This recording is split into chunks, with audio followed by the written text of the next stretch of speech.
On the Origin of Species by Charles Darwin. Chapter 8. Hybridism.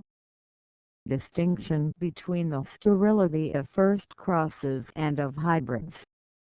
Sterility varies in degree, not universal, affected by close interbreeding, removed by domestication. Laws governing the sterility of hybrids. Sterility not a special endowment, but incidental on other differences. Causes of the sterility of first crosses and of hybrids. Parallelism between the effects of changed conditions of life and crossing. Fertility of varieties when crossed and of their mongrel offspring not universal. Hybrids and mongrels compared independently of their fertility. Summary. The view generally entertained by naturalists is that species, when intercrossed, have been specially endowed with the quality of sterility, in order to prevent the confusion of all organic forms. This view certainly seems at first probable, for species within the same country could hardly have kept distinct had they been capable of crossing freely. The importance of the fact that hybrids are very generally sterile has, I think, been much underrated by some late writers. On the theory of natural selection the case is especially important, inasmuch as the sterility of hybrids could not possibly be of any advantage to them, and therefore could not have been acquired by the continued preservation of successive profitable degrees of sterility. I hope, however, to be able to show that sterility is not a specially acquired or endowed quality, but is incidental on other acquired differences. In treating this subject, two classes of facts, to a large extent fundamentally different, have generally been confounded together, namely, the sterility of two species when first crossed, and the sterility of the hybrids produced from them. Pure species have of course their organs of reproduction in a perfect condition, yet when intercrossed they produce either few or no offspring. Hybrids, on the other hand, have their reproductive organs functionally impotent, as may be clearly seen in the state of the male element in both plants and animals, though the organs themselves are perfect in structure, as far as the microscope reveals. In the first case the two sexual elements which go to form the embryo are perfect. In the second case they are either not at all developed, or are imperfectly developed. This distinction is important when the cause of the sterility, which is common to the two cases, has to be considered. The distinction has probably been flirted over, owing to the sterility in both cases being looked on as a special endowment, beyond the province of our reasoning powers.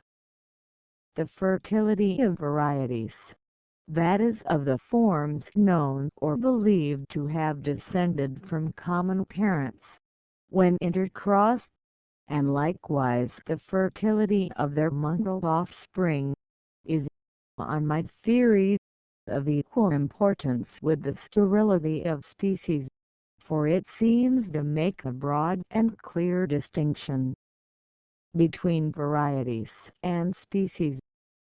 First, for the sterility of species when crossed and of their hybrid offspring.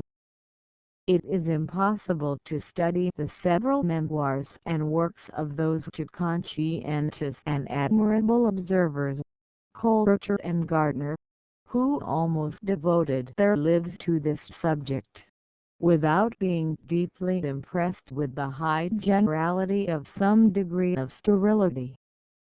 Culture makes the rule universal, but then he cuts the knot, for in 10 cases in which he found two forms, considered by most authors as distinct species, quite fertile together, he unhesitatingly ranks them as varieties. Gardner, also, makes the rule equally universal, and he disputes the entire fertility of culture 10 cases. But in these and in many other cases, Gardner is obliged carefully to count the seeds, in order to show that there is any degree of sterility. He always compares the maximum number of seeds produced by two species when crossed and by their hybrid offspring, with the average number produced by both pure parent species in a state of nature. But a serious cause of error seems to me to be here introduced. The plant to be hybridized must be castrated, and, what is often more important, must be secluded in order to prevent pollen being brought to it by insects from other plants. Nearly all the plants experimented on by Gardner were potted, and apparently were kept in a chamber in his house. That these processes are often injurious to the fertility of a plant cannot be doubted, for Gardner gives in his table about a score of cases of plants which he castrated, and artificially fertilized with their own pollen, and excluding all cases such as the leguminosae, in which there is an acknowledged difficulty in the manipulation. Half of these 20 plants had their fertility in some degree impaired. Moreover, as Gardner during several years repeatedly crossed the primrose and cowslip, which we have such good reason to believe to be varieties, and only once or twice succeeded in getting fertile seed, as he found the common red and blue pimpernels Anodalize arvenses and Coerulia, which the best botanists rank as varieties, absolutely sterile together. And as he came to the same conclusion in several other analogous cases, it seems to me that we may well be permitted to doubt whether many other species are really so sterile, when intercrossed, as Gardner believes. It is certain, on the one hand, that the sterility of various species when crossed is so different in degree and graduates away so insensibly, and, on the other hand, that the fertility of pure species is so easily affected by various circumstances, that for all practical purposes it is most difficult to say where perfect fertility ends and sterility begins. I think no better evidence of this can be required than that the two most experienced observers who have ever lived, namely, Coulter and Gardner, should have arrived at diametrically opposite conclusions in regard to the very same species. It is also most instructive to compare, but I have not space here to enter on details, the evidence advanced by our best botanists on the question whether certain doubtful forms should be ranked as species or varieties, with the evidence from fertility adduced by different hybridizers, or by the same author, from experiments made during different years. It can't thus be shown that neither sterility nor fertility affords any clear distinction between species and varieties, but that the evidence from this source graduates away, and is doubtful in the same degree as is the evidence derived from other constitutional and structural differences. In regard to the sterility of hybrids in successive generations, though Gardner was enabled to rear some hybrids, carefully guarding them from a cross with either pure parent, for 6 or 7, and in one case for 10 generations. Yet he asserts positively that their fertility never increased, but generally greatly decreased. I do not doubt that this is usually the case, and that the fertility often suddenly decreases in the first few generations. Nevertheless, I believe that in all these experiments the fertility has been diminished by an independent cause, namely, from close interbreeding. I have collected so large a body of facts, showing that close interbreeding lessens fertility, and, on the other hand, that an occasional cross with a distinct individual or variety increases fertility, that I cannot doubt the correctness of this almost universal belief amongst breeders.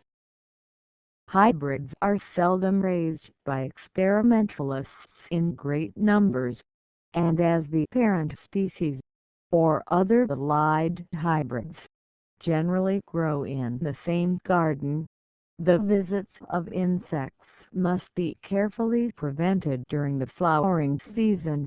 Hence hybrids will generally be fertilized during each generation by their own individual pollen, and I am convinced that this would be injurious to their fertility, already lessened by their hybrid origin. I am strengthened in this conviction by a remarkable statement repeatedly made by Gardner, namely, that if even the less fertile hybrids be artificially fertilized with hybrid pollen of the same kind, their fertility, notwithstanding the frequent ill effects of manipulation, sometimes decidedly increases, and goes on increasing. Now, in artificial fertilization pollen is as often taken by chance as I know from my own experience from the anthers of another flower, as from the anthers of the flower itself which is to be fertilized, so that a cross between two flowers, though probably on the same plant, would be thus effected. Moreover, whenever complicated experiments are in progress, so careful an observer as Gardner would have castrated his hybrids, and this would have ensured in each generation a cross with the pollen from a distinct flower, either from the same plant or from another plant of the same hybrid nature. And thus, the strange fact of the increase of fertility in the successive generations of artificially fertilized hybrids may, I believe, be accounted for by close interbreeding having been avoided. Now let us turn to the results arrived at by the third most experienced hybridizer, namely, the Honorable and Reverend W. Herbert. He is as emphatic in his conclusion that some hybrids are perfectly fertile as the pure parent species as are Coldwater and Gardner, that some degree of sterility between distinct species is a universal law of nature. He experimentized on some of the very same species as did Gardner. The difference in their results may, I think, be in part accounted for by Herbert's great horticultural skill, and by his having hothouses at his command. Of his many important statements I will here give only a single one as an example, namely, that every ovule in a pod of Crinum capiens fertilized by C. revolutum produced a plant, which he says I never saw to occur in a case of its natural fecundation. So that we here have perfect, or even more than commonly perfect, fertility in the first cross between two distinct species. This case of the crinum leads me to refer to a most singular fact, namely, that there are individual plants, as with certain species of Lobelia, and with all the species of the genus Hippeastrum, which can be far more easily fertilized by the pollen of another and distinct species than by their own pollen. For these plants have been found to yield seed to the pollen of a distinct species, though quite sterile with their own pollen, notwithstanding that their own pollen was found to be perfectly good, for it fertilized distinct species, so that certain individual plants and all the individuals of certain species can actually be hybridized much more readily than they can be self-fertilized. For instance, a bulb of Hippeastrum mollicum produced 4 flowers.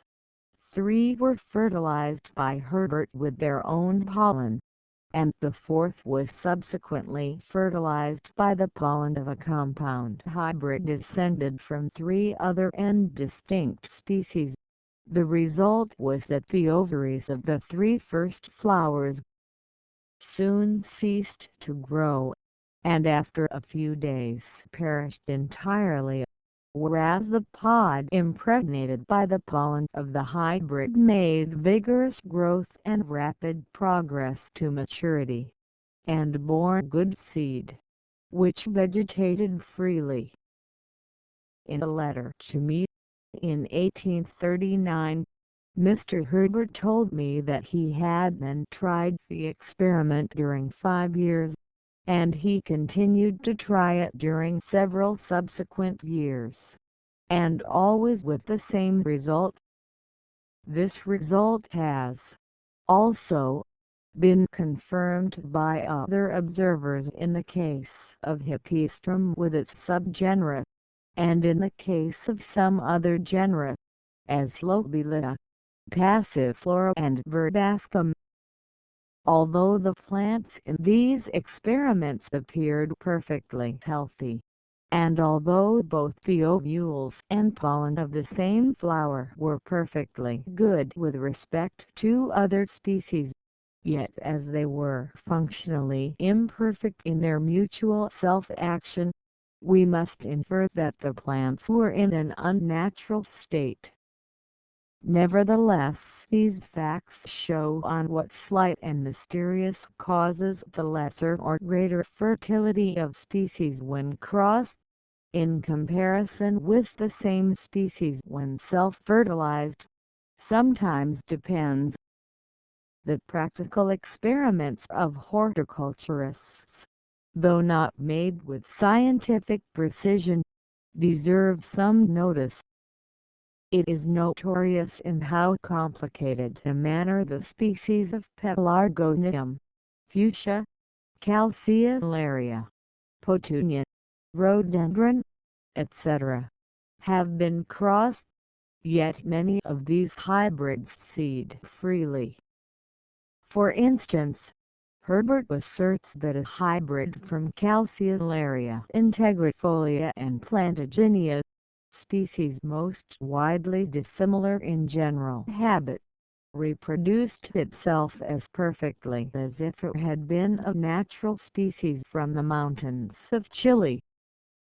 I have taken some pains to ascertain the degree of fertility of some of the complex crosses of rhododendrons, and I am assured that many of them are perfectly fertile.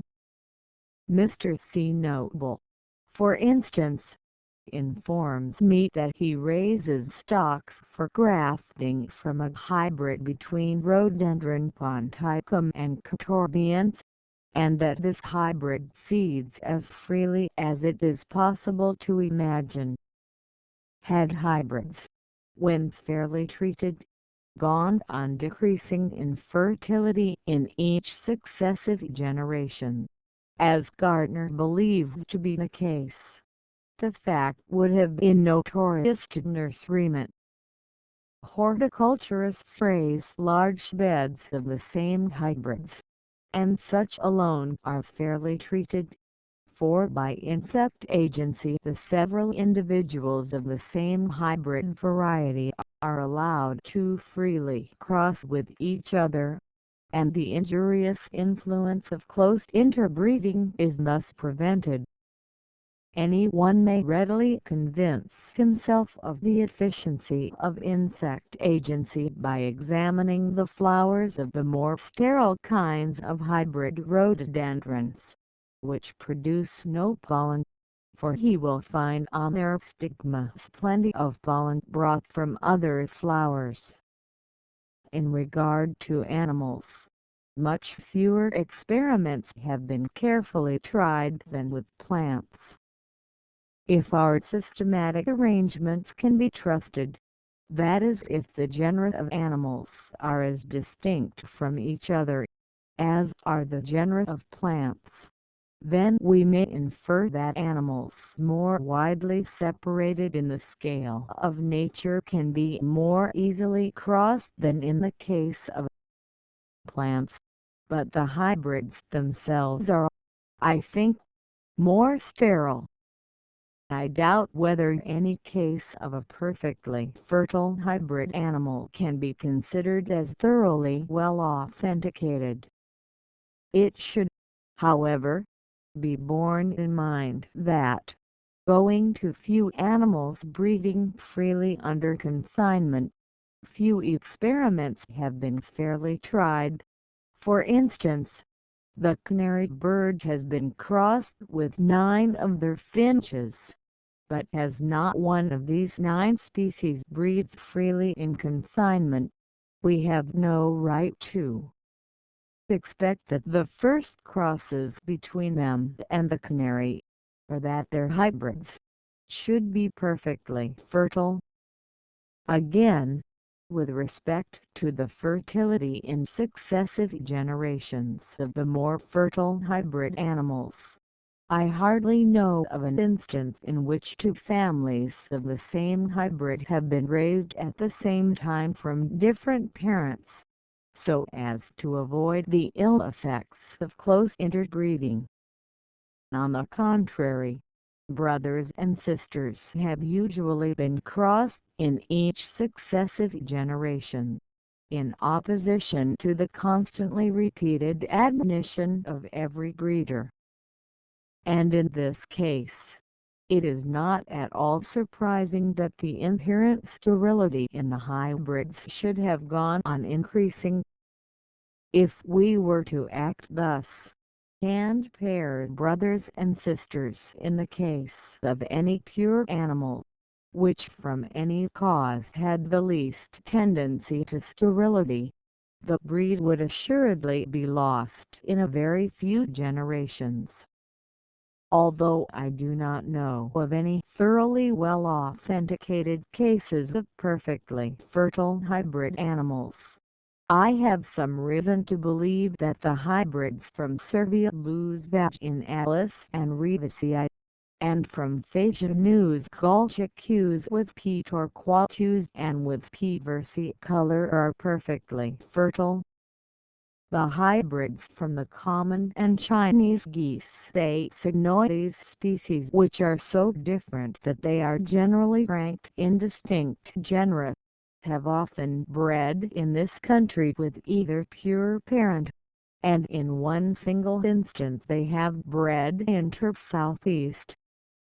This was effected by Mr. Ayton, who raised 2 hybrids from the same parents but from different hatches, and from these 2 birds he raised no less than 8 hybrids, grandchildren of the pure geese, from one nest. In India, however, these crossbred geese must be far more fertile, for I am assured by 2 eminently capable judges, namely Mr. Blythe and Captain Hutton, that whole flocks of these crossed geese are kept in various parts of the country, and as they are kept for profit, where neither pure parent species exists, they must certainly be highly fertile. A doctrine which originated with Pallas has been largely accepted by modern naturalists, namely, that most of our domestic animals have descended from two or more aboriginal species, since commingled by intercrossing. On this view, the aboriginal species must either at first have produced quite fertile hybrids, or the hybrids must have become in subsequent generations quite fertile under domestication. This latter alternative seems to me the most probable, and I am inclined to believe in its truth, although it rests on no direct evidence. I believe, for instance, that our dogs have descended from several wild stocks, yet, with perhaps the exception of certain indigenous domestic dogs of South America, all are quite fertile together. An analogy makes me greatly doubt whether the several aboriginal species would at first have freely bred together and have produced quite fertile hybrids. So again there is reason to believe that our European and the humped Indian cattle are quite fertile together. But from facts communicated to me by Mr. Blyth, I think they must be considered as distinct species. On this view of the origin of many of our domestic animals, we must either give up the belief of the almost universal sterility of distinct species of animals when crossed, or we must look at sterility, not as an indelible characteristic, but as one capable of being removed by domestication. Finally, looking to all the ascertained facts on the intercrossing of plants and animals, it may be concluded that some degree of sterility, both in first crosses and in hybrids, is an extremely general result, but that it cannot, under our present state of knowledge, be considered as absolutely universal. Laws governing the sterility of first crosses and of hybrids. We will now consider a little more in detail the circumstances and rules governing the sterility of first crosses and of hybrids. Our chief object will be to see whether or not the rules indicate that species have specially been endowed with this quality, in order to prevent their crossing and blending together in utter confusion. The following rules and conclusions are chiefly drawn up from Gardner's admirable work on the hybridization of plants. I have taken much pains to ascertain how far the rules apply to animals, and considering how scanty our knowledge is in regard to hybrid animals, I have been surprised to find how generally the same rules apply to both kingdoms. It has been already remarked that the degree of fertility, both of first crosses and of hybrids, graduates from 0 to perfect fertility. It is surprising in how many curious ways this gradation can be shown to exist, but only the barest outline of the facts can here be given. When pollen from a plant of one family is placed on the stigma of a plant of a distinct family, it exerts no more influence than so much inorganic dust. From this absolute 0 of fertility, the pollen of different species of the same genus applied to the stigma of some one species, yields a perfect gradation in the number of seeds produced. up to nearly complete or even quite complete fertility, and, as we have seen, in certain abnormal cases, even to an excess of fertility, beyond that which the plant's own pollen will produce. So in hybrids themselves, there are some which never have produced, and probably never would produce, even with the pollen of either pure parent, a single fertile seed. But in some of these cases a first trace of fertility may be detected, by the pollen of one of the pure parent species causing the flower of the hybrid to wither earlier than it otherwise would have done, and the early withering of the flower is well known to be a sign of incipient fertilization. From this extreme degree of sterility we have self-fertilized hybrids producing a greater and greater number of seeds up to perfect fertility. Hybrids from two species which are very difficult to cross, and which rarely produce any offspring, are generally very sterile. But the parallelism between the difficulty of making the first cross, and the sterility of the hybrids thus produced two classes of facts which are generally confounded together is by no means strict. There are many cases in which two pure species can be united with unusual facility, and produce numerous hybrid offspring, yet these hybrids are remarkably sterile. On the other hand, there are species which can be crossed very rarely, or with extreme difficulty, but the hybrids, when at last produced, are very fertile, even within the limits of the same genus. For instance, in Dianthus, these two opposite cases occur. The fertility, both of first crosses and of hybrids, is more easily affected by unfavorable conditions than is the fertility of pure species. But the degree of fertility is likewise innately variable, for it is not always the same when the same two species are crossed under the same circumstances, but depends in part upon the constitution of the individuals which happen to have been chosen for the experiment. So it is with hybrids, for their degree of fertility is often found to differ greatly in the several individuals raised from seed out of the same capsule and exposed to exactly the same conditions. By the term systematic affinity is meant the resemblance between species in structure and in constitution, more especially in the structure of parts which are of high physiological importance and which differ little in the allied species. Now the fertility of first crosses between species, and of the hybrids produced from them, is largely governed by their systematic affinity. This is clearly shown by hybrids never having been raised between species ranked by systematists in distinct families, and on the other hand, by very closely allied species generally uniting with facility.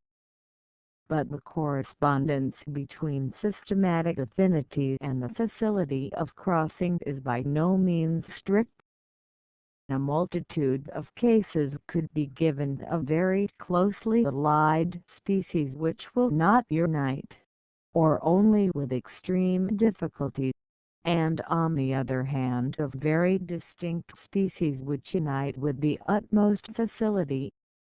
In the same family there may be a genus, as Dianthus, in which very many species can most readily be crossed, and another genus, as Silene, in which the most persevering efforts have failed to produce between extremely close species a single hybrid. Even within the limits of the same genus, we meet with this same difference. For instance, the many species of Nicotiana have been more largely crossed than the species of almost any other genus, but Gardner found that Benicuminata, which is not a particularly distinct species, obstinately failed to fertilize, or to be fertilized by, no less than 8 other species of Nicotiana. Very many analogous facts could be given. No one has been able to point out what kind, or what amount, of difference in any recognizable character is sufficient to prevent two-species crossing.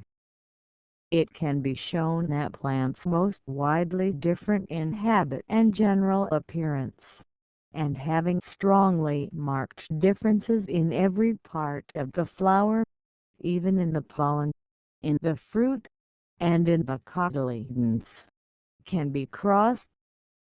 Annual and perennial plants, deciduous and evergreen trees, plants inhabiting different stations and fitted for extremely different climates, can often be crossed with ease. By a reciprocal cross between two species, I mean the case, for instance, of a stallion horse being first crossed with a female ass, and then the male ass with a mare. These two species may then be said to have been reciprocally crossed. There is often the widest possible difference in the facility of making reciprocal crosses.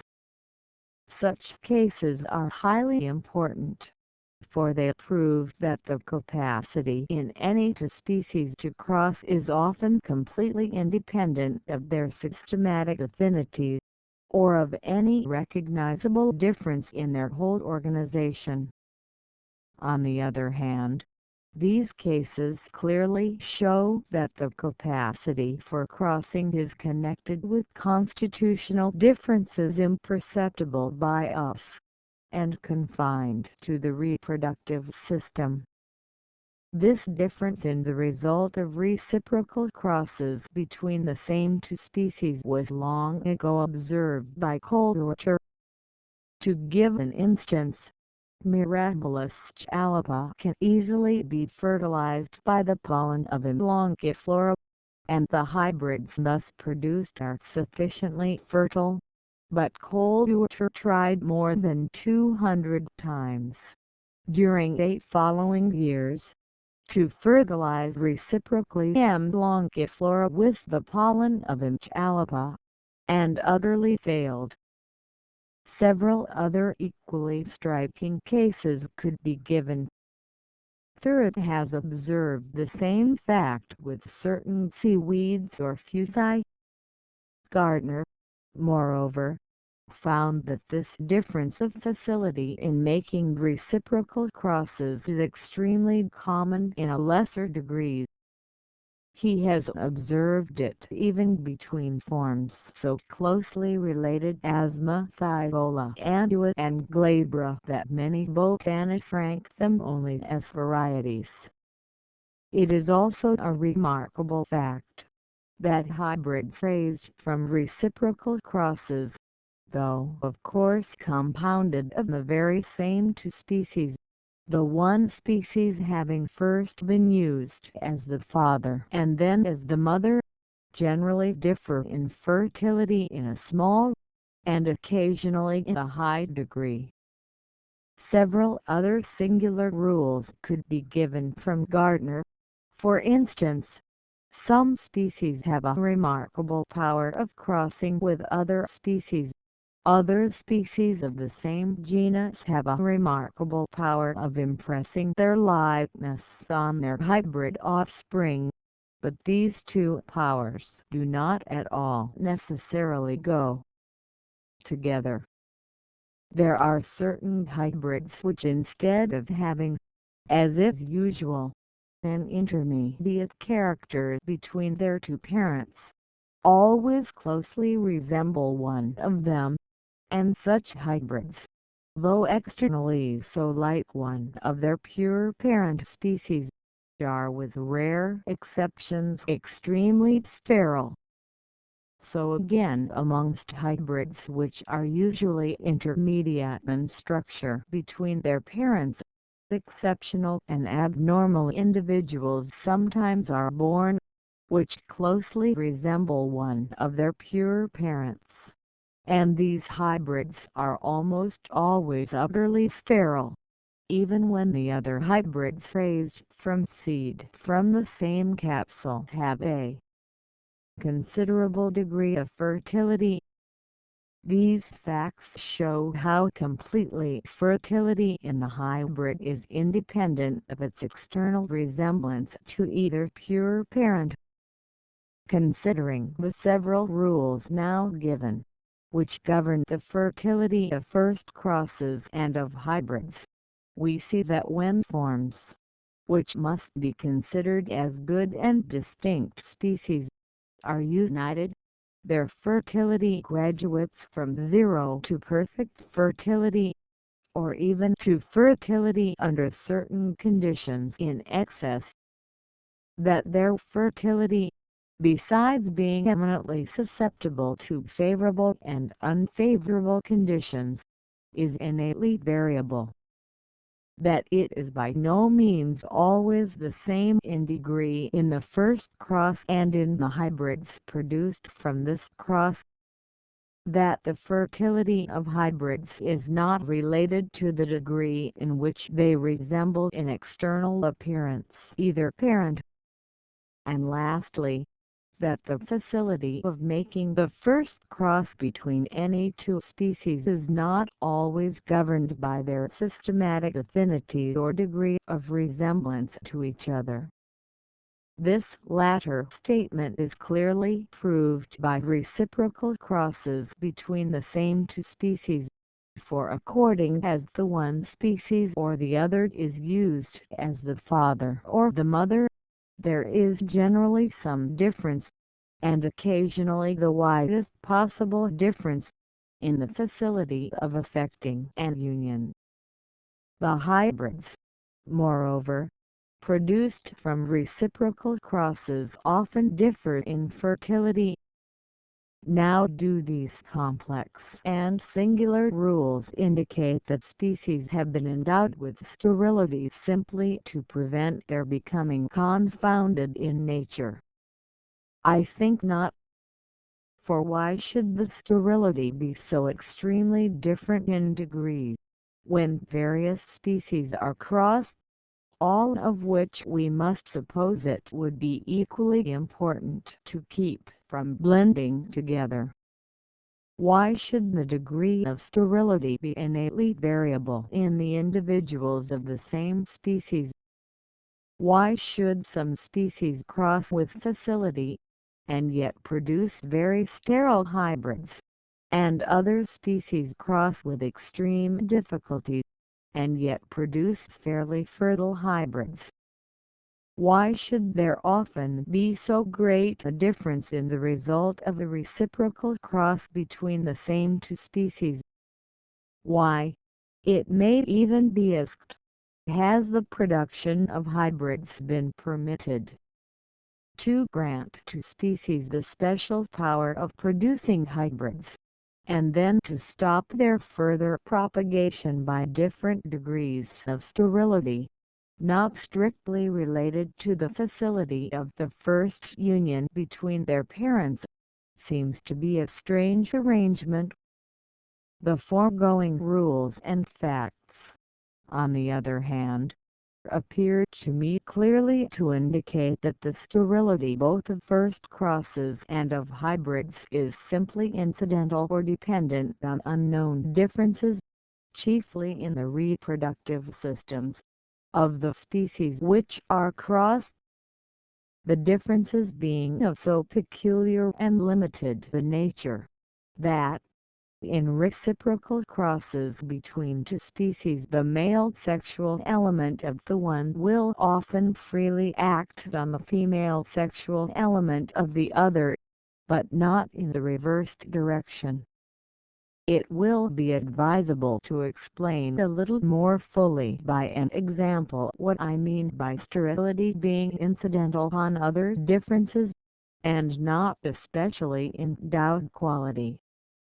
As the capacity of one plant to be grafted or budded on another is so entirely unimportant for its welfare in a state of nature, I presume that no one will suppose that this capacity is a specially endowed quality, but will admit that it is incidental on differences in the laws of growth of the two plants. We can sometimes see the reason why one tree will not take on another, from differences in their rate of growth, in the hardness of their wood, in the period of the flow or nature of their sap, etc. But in a multitude of cases we can assign no reason whatever. Great diversity in the size of two plants, one being woody and the other herbaceous, one being evergreen and the other deciduous, and adaptation to widely different climates, does not always prevent the two grafting together. As in hybridization, so with grafting, the capacity is limited by systematic affinity, for no one has been able to graft trees together belonging to quite distinct families, and, on the other hand, closely allied species, and varieties of the same species, can usually, but not invariably, be grafted with ease. But this capacity, as in hybridization, is by no means absolutely governed by systematic affinity. Although many distinct genera within the same family have been grafted together, in other cases species of the same genus will not take on each other. The pear can be grafted far more readily on the quince, which is ranked as a distinct genus, than on the apple, which is a member of the same genus. Even different varieties of the pear take with different degrees of facility on the quince, so do different varieties of the apricot and peach on certain varieties of the plum. As Gardner found that there was sometimes an innate difference in different individuals of the same two species in crossing, so Sogeret believes this to be the case with different individuals of the same two species in being grafted together. As in reciprocal crosses, the facility of effecting an union is often very far from equal, so it sometimes is in grafting. The common gooseberry, for instance, cannot be grafted on the currant, whereas the currant will take, though with difficulty, on the gooseberry. We have seen that the sterility of hybrids, which have their reproductive organs in an imperfect condition, is a very different case from the difficulty of uniting two pure species, which have their reproductive organs perfect. Yet these two distinct cases run to a certain extent parallel. Something analogous occurs in grafting, for Darwin found that 3 species of Robinia, which seeded freely on their own roots, and which could be grafted with no great difficulty on another species, when thus grafted were rendered barren. On the other hand, certain species of sorbus, when grafted on other species, yielded twice as much fruit as when on their own roots. We are reminded by this latter fact of the extraordinary case of Hippistrum, lobulita, etc., which seeded much more freely when fertilized with the pollen of distinct species, than when self-fertilized with their own pollen.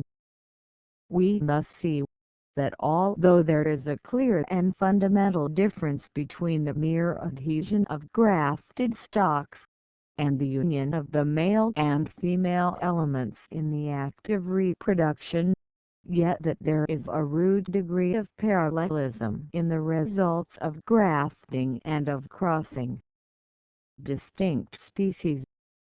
And as we must look at the curious and complex laws governing the facility with which trees can be grafted on each other as incidental and unknown differences in their vegetative systems, so I believe that the still more complex laws governing the facility of first crosses are incidental and unknown differences, chiefly in their reproductive systems.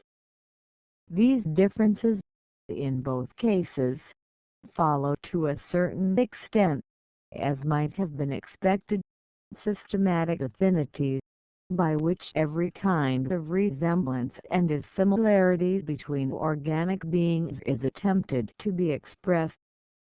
The facts by no means seem to me to indicate that the greater or lesser difficulty of either grafting or crossing together various species has been a special endowment, although in the case of crossing, the difficulty is as important for the endurance and stability of specific forms, as in the case of grafting it is unimportant for their welfare. Causes of the sterility of first crosses and of hybrids.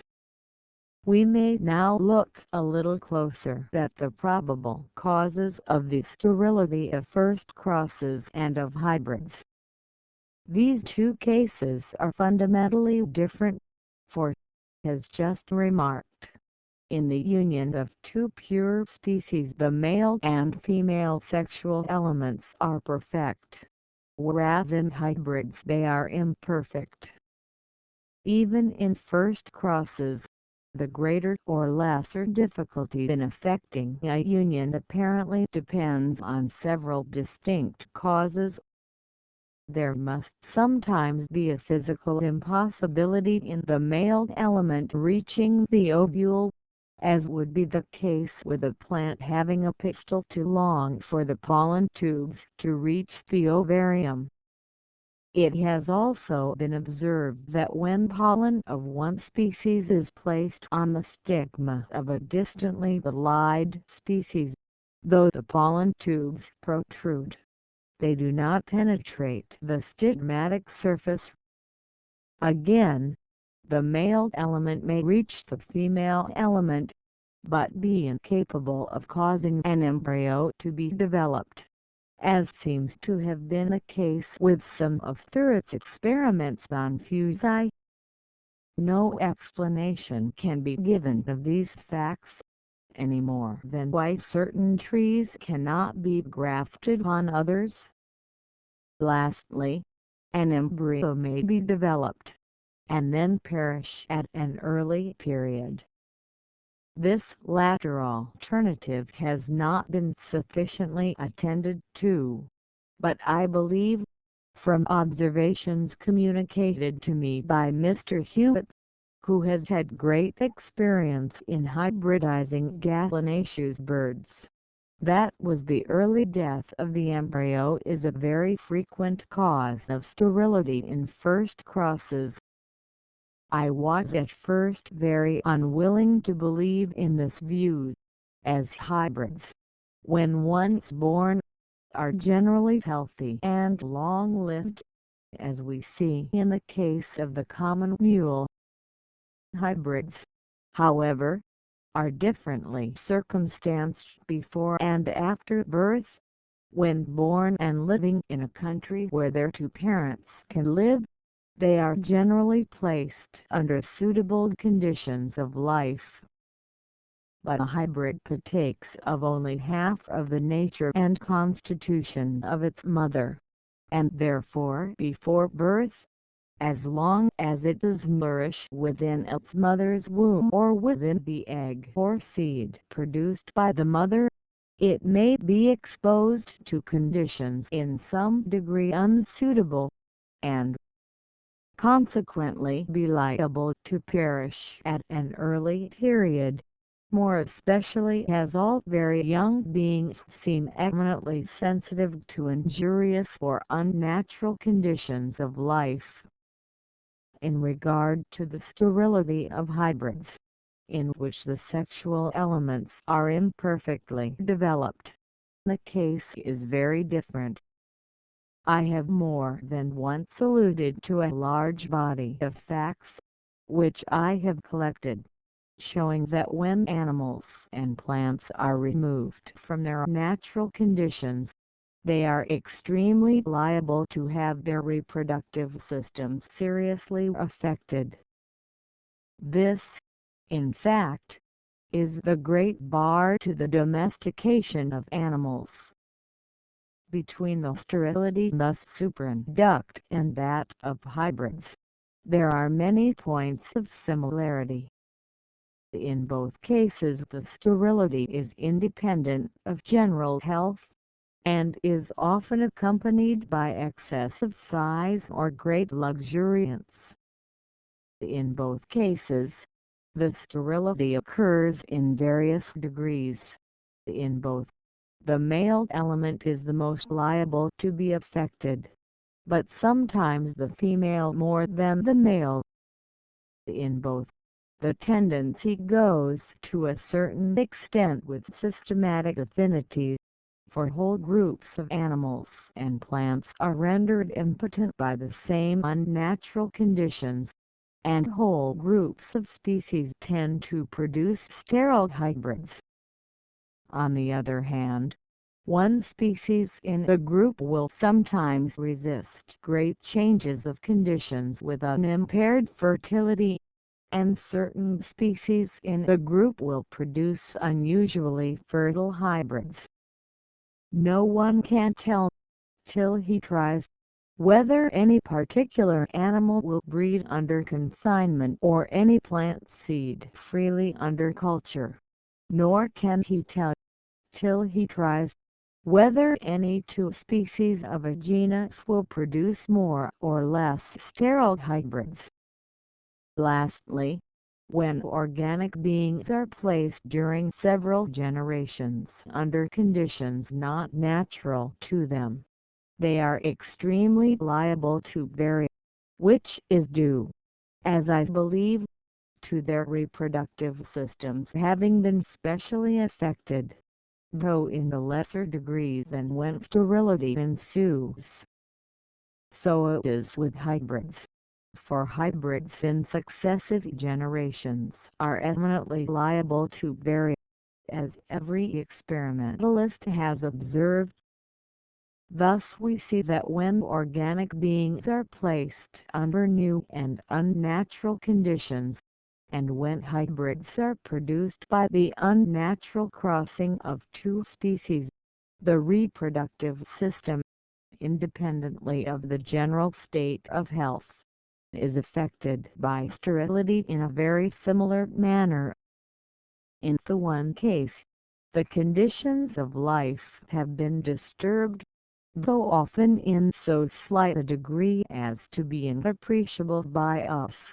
In the other case, or that of hybrids, the external conditions have remained the same, but the organization has been disturbed by two different structures and constitutions having been blended into one.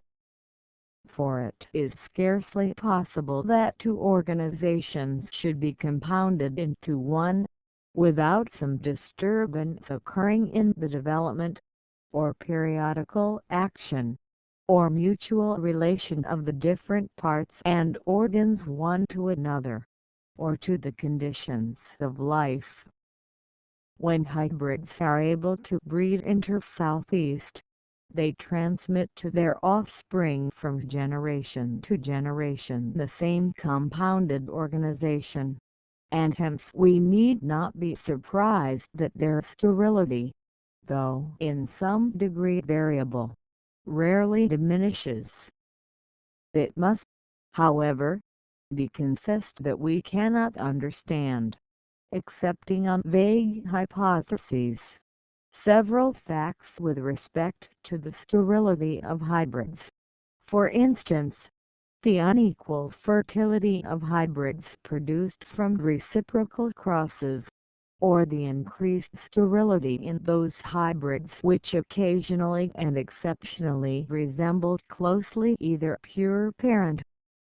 Nor do I pretend that the foregoing remarks go to the root of the matter. No explanation is offered why an organism, when placed under unnatural conditions, is rendered sterile. All that I have attempted to show is that in two cases, in some respects allied, sterility is the common result in the one case from the conditions of life having been disturbed, in the other case from the organization having been disturbed by two organizations having been compounded into one. It may seem fanciful, but I suspect that a similar parallelism extends to an allied yet very different class of facts. Italy is an old and almost universal belief, founded, I think, on a considerable body of evidence, that slight changes in the conditions of life are beneficial to all living things. We see this acted on by farmers and gardeners in their frequent exchanges of seed, tubers, etc., from one soil or climate to another, and back again.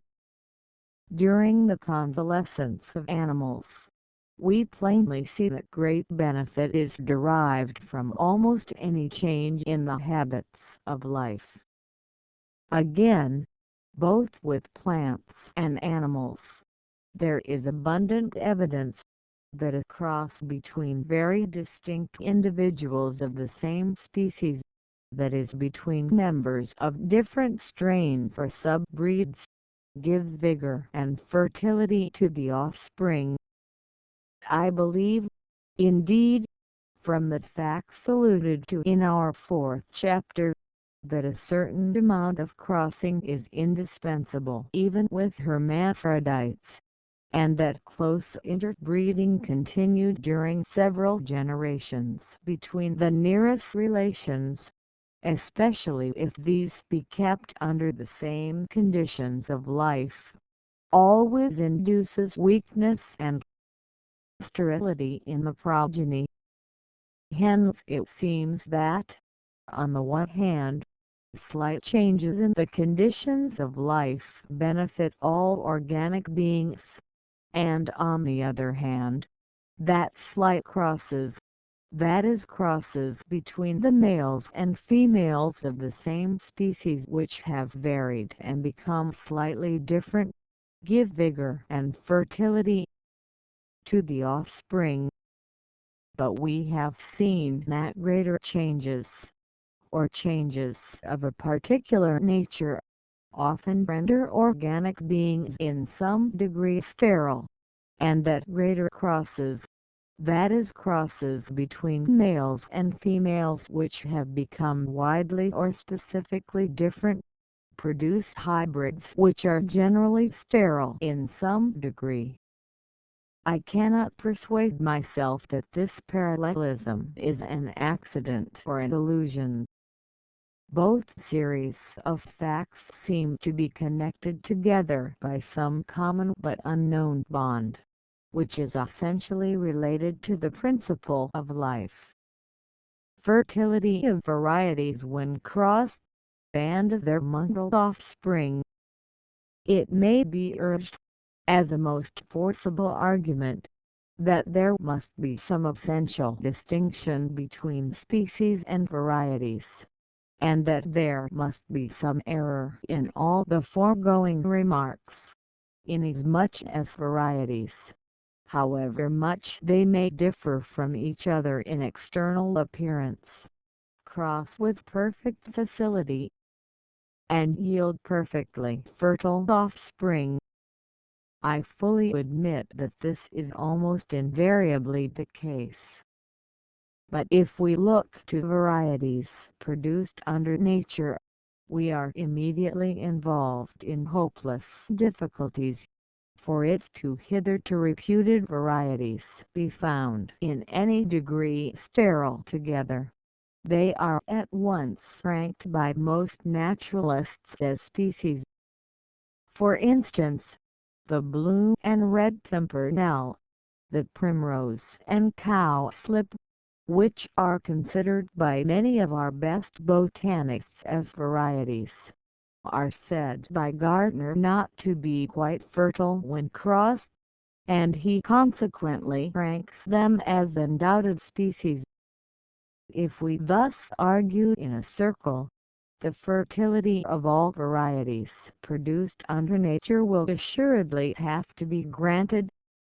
If we turn to varieties produced, or supposed to have been produced, under domestication, we are still involved in doubt.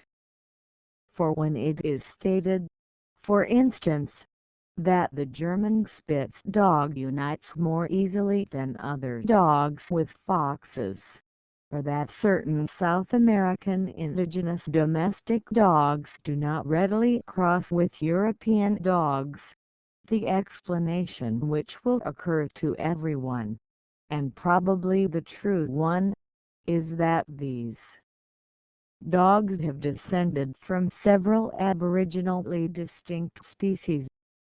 Nevertheless, the perfect fertility of so many domestic varieties, differing widely from each other in appearance, for instance of the pigeon or of the cabbage, is a remarkable fact, more especially when we reflect how many species there are, which, though resembling each other most closely, are utterly sterile when intercrossed. Several considerations, however, render the fertility of domestic varieties less remarkable than at first appears. It can, in the first place, be clearly shown that mere external dissimilarity between two species does not determine their greater or lesser degree of sterility when crossed, and we may apply the same rule to domestic varieties. In the second place, some eminent naturalists believe that a long course of domestication tends to eliminate sterility in the successive generations of hybrids, which were at first only slightly sterile, and if this be so, we surely ought not to expect to find sterility both appearing and disappearing under nearly the same conditions of life. Lastly, and this seems to me by far the most important consideration, new races of animals and plants are produced under domestication by man's methodical and unconscious power of selection, for his own use and pleasure. He neither wishes to select, nor could select, slight differences in the reproductive system, or other constitutional differences correlated with the reproductive system. He supplies his several varieties with the same food, treats them in nearly the same manner, and does not wish to alter their general habits of life. Nature acts uniformly and slowly during vast periods of time on the whole organization, in any way which may be for each creature's own good, and thus she may, either directly, or more probably indirectly, through correlation, modify the reproductive system in the several descendants from any one species. Seeing this difference in the process of selection, as carried on by man and nature, we need not be surprised at some difference in the result. I have as yet spoken as if the varieties of the same species were invariably fertile when intercrossed. but it seems to me impossible to resist the evidence of the existence of a certain amount of sterility in the few following cases, which I will briefly abstract. The evidence is at least as good as that from which we believe in the sterility of a multitude of species. The evidence is, also, derived from hostile witnesses, who in all other cases considered fertility and sterility as safe criterions of specific distinction. Gardner kept during several years a dwarf kind of maize with yellow seeds, and a tall variety with red seeds, growing near each other in his garden, and although these plants have separated sexes, they never naturally crossed. He then fertilized 13 flowers of the one with the pollen of the other, but only a single head produced any seed, and this one head produced only 5 grains. Manipulation in this case could not have been injurious, as the plants have separated sexes. No one, I believe, has suspected that these varieties of maize are distinct species, and it is important to notice that the hybrid plants thus raised were themselves perfectly fertile, so that even Gardner did not venture to consider the 2 varieties as specifically distinct. Arose de Buzzardes crossed 3 varieties of gourd, which like the maize has separated sexes, and he asserts that their mutual fertilization is by so much the less easy as their differences are greater. How far these experiments may be trusted, I know not, but the forms experimented on are ranked by Sagaret, who mainly founds his classification by the test of infertility, as varieties. The following case is far more remarkable, and seems at first quite incredible, but it is the result of an astonishing number of experiments made during many years on 9 species of Verdascum, by so good an observer and so hostile a witness as Gardner, namely, that yellow and white varieties of the same species of Verdascum when intercrossed produce less seed than do either colored varieties when fertilized with pollen from their own colored flowers. Moreover, he asserts that when yellow and white varieties of one species are crossed with yellow and white varieties of a distinct species, more seed is produced by the crosses between the same colored flowers than between those which are differently colored. Yet these varieties of Verdascum present no other difference besides the mere color of the flower, and one variety can sometimes be raised from the seed of the other. From observations which I have made on certain varieties of hollyhock, I am inclined to suspect that they present analogous facts. Coulter, whose accuracy has been confirmed by every subsequent observer, has proved the remarkable fact that one variety of the common tobacco is more fertile, when crossed with a widely distinct species, than are the other varieties. He experimented on 5 forms, which are commonly reputed to be varieties, and which he tested by the severest trial, namely, by reciprocal crosses, and he found their mongrel offspring perfectly fertile. But one of these 5 varieties, when used either as father or mother, and crossed with the Nicosia glutinosa, always yielded hybrids not so sterile as those which were produced from the four other varieties when crossed with N-glutamose. Hence the reproductive system of this one variety must have been in some manner and in some degree modified.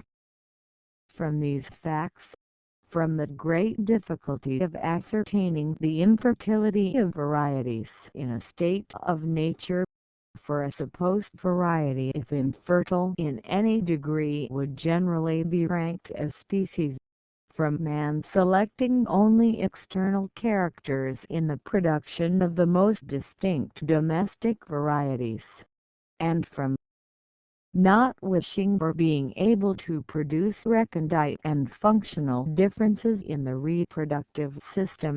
From these several considerations and facts, I do not think that the very general fertility of varieties can be proved to be of universal occurrence, or to form a fundamental distinction between varieties and species.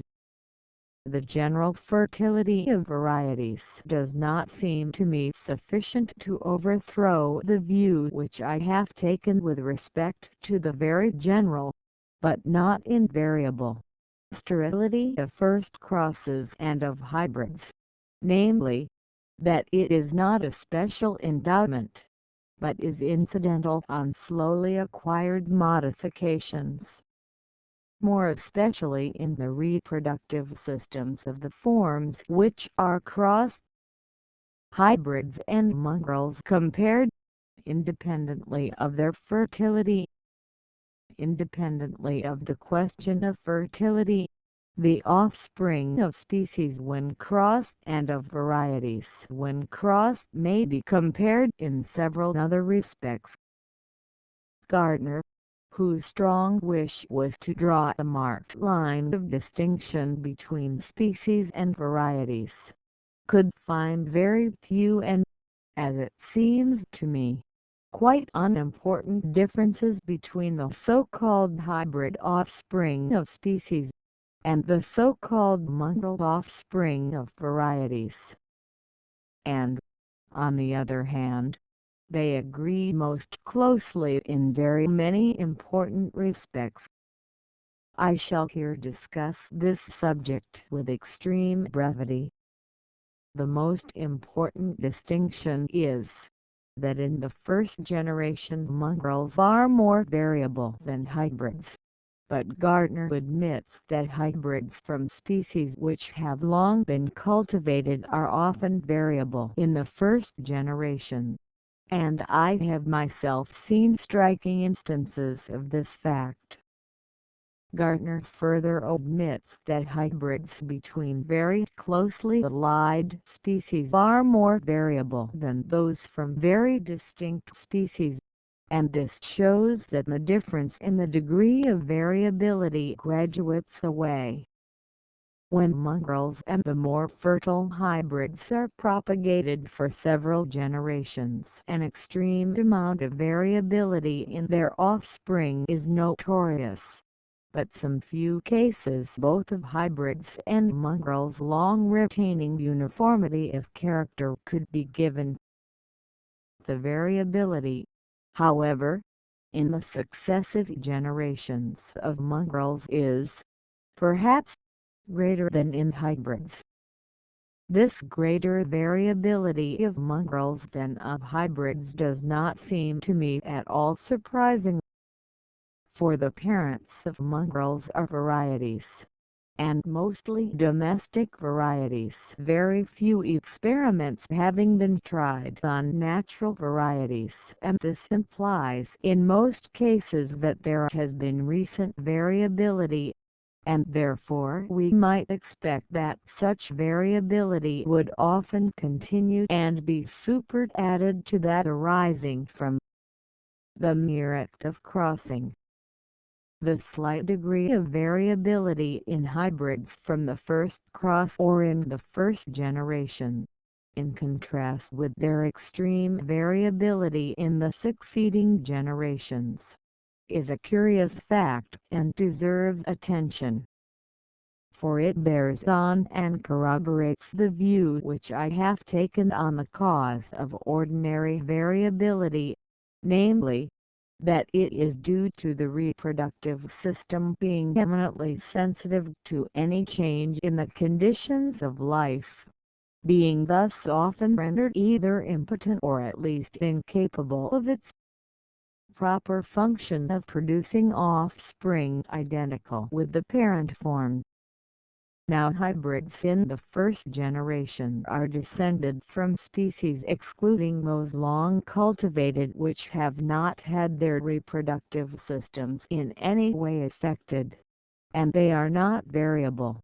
But hybrids themselves have their reproductive systems seriously affected, and their descendants are highly variable. But to return to our comparison of mongrels and hybrids, Gardner states that mongrels are more liable than hybrids to revert to either parent form, but this, if it be true, is certainly only a difference in degree. Gardner further insists that when any two species, although most closely allied to each other, are crossed with a third species, the hybrids are widely different from each other, whereas if two very distinct varieties of one species are crossed with another species, the hybrids do not differ much. But this conclusion, as far as I can make out, is founded on a single experiment, and seems directly opposed to the results of several experiments made by Colewater. These alone are the unimportant differences, which Gardner is able to point out, between hybrid and mongrel plants. On the other hand, the resemblance in mongrels and in hybrids to their respective parents, more especially in hybrids produced from nearly related species, follows according to Gardner the same laws. When two species are crossed, one has sometimes the prepotent power of impressing its likeness on the hybrid, and so I believe it to be with varieties of plants. With animals one variety certainly often has this prepotent power over another variety. Hybrid plants produced from a reciprocal cross generally resemble each other closely, and so it is with mongrels from a reciprocal cross. Both hybrids and mongrels can be reduced to either pure parent form, by repeated crosses in successive generations with either parent. These several remarks are apparently applicable to animals, but the subject is here excessively complicated, partly owing to the existence of secondary sexual characters, but more especially owing to prepotent key in transmitting likeness running more strongly in one sex than in the other, both when one species is crossed with another, and when one variety is crossed with another variety. For instance, I think those authors are right who maintain that the axe has a prepotent power over the horse, so that both the mule and the he more resemble the axe than the horse, but that the prepotent key runs more strongly in the male ass than in the female, so that the mule, which is the offspring of the male ass and mare, is more like an ass than is the he, which is the offspring of the female ass and stallion. Much stress has been laid by some authors on the supposed fact that mongrel animals alone are born closely like one of their parents, but it can be shown that this does sometimes occur with hybrids, yet I grant much less frequently with hybrids than with mongrels. Looking to the cases which I have collected of cross-bred animals closely resembling one parent, The resemblances seem chiefly confined to characters almost monstrous in their nature, and which have suddenly appeared, such as albinism, melanism, deficiency of tail or horns, or additional fingers and toes, and do not relate to characters which have been slowly acquired by selection. Consequently, sudden reversions to the perfect character of either parent would be more likely to occur with mongrels, which are descended from varieties often suddenly produced and semi-monstrous in character, than with hybrids, which are descended from species slowly and naturally produced. On the whole, I entirely agree with Dr. Prosper Lucas, who, after arranging an enormous body of facts with respect to animals, comes to the conclusion that the laws of resemblance of the child to its parents are the same, whether the two parents differ much or little from each other, namely in the union of individuals of the same variety, or of different varieties, or of distinct species. Laying aside the question of fertility and sterility, in all other respects there seems to be a general and close similarity in the offspring of crossed species, and of crossed varieties.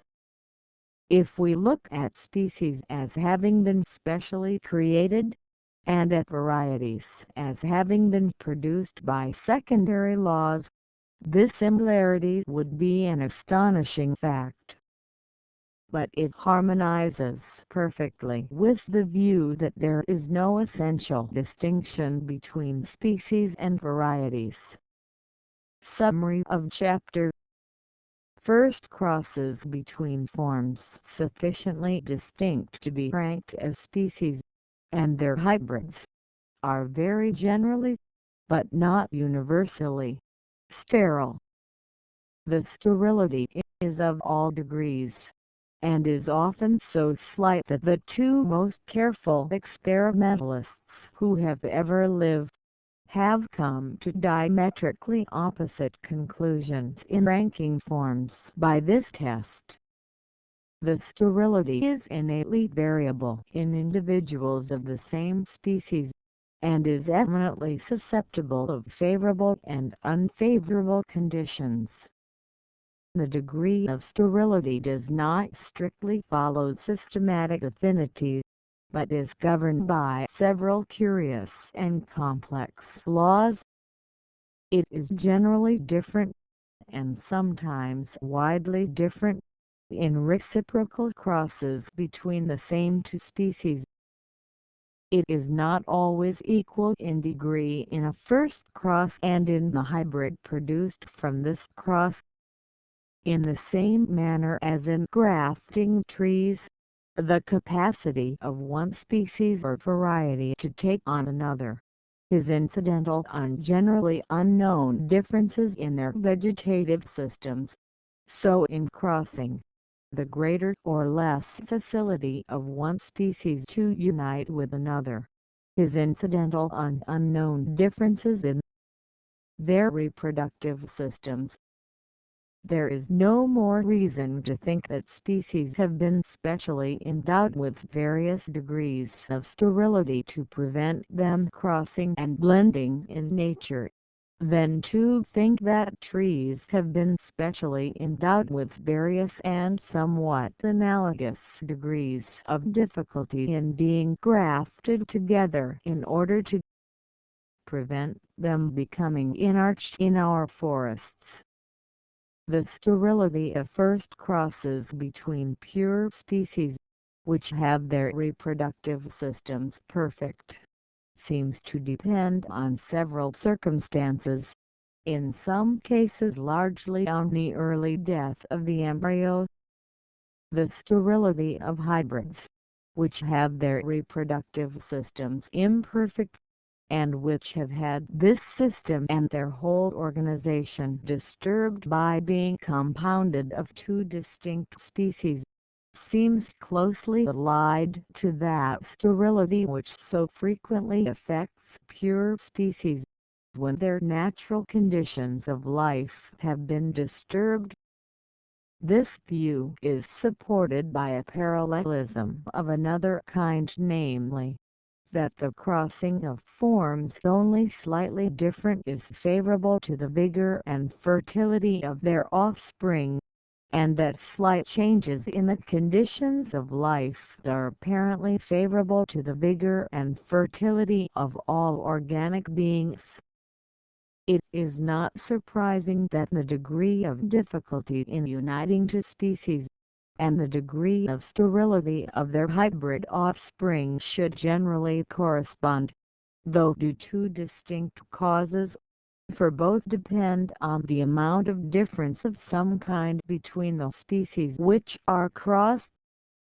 Nor is it surprising that the facility of effecting the first cross, the fertility of the hybrids produced, and the capacity of being grafted together, though this latter capacity evidently depends on widely different circumstances, should all run, to a certain extent, parallel with the systematic affinity of the forms which are subjected to experiment, for systematic affinity attempts to express all kinds of resemblance between all species.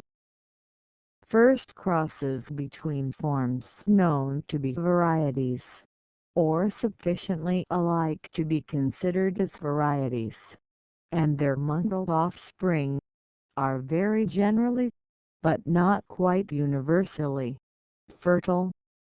Nor is this nearly general and perfect fertility surprising, when we remember how liable we are to argue in a circle with respect to varieties in a state of nature, and when we remember that the greater number of varieties have been produced under domestication by the selection of mere external differences, and not of differences in the reproductive system.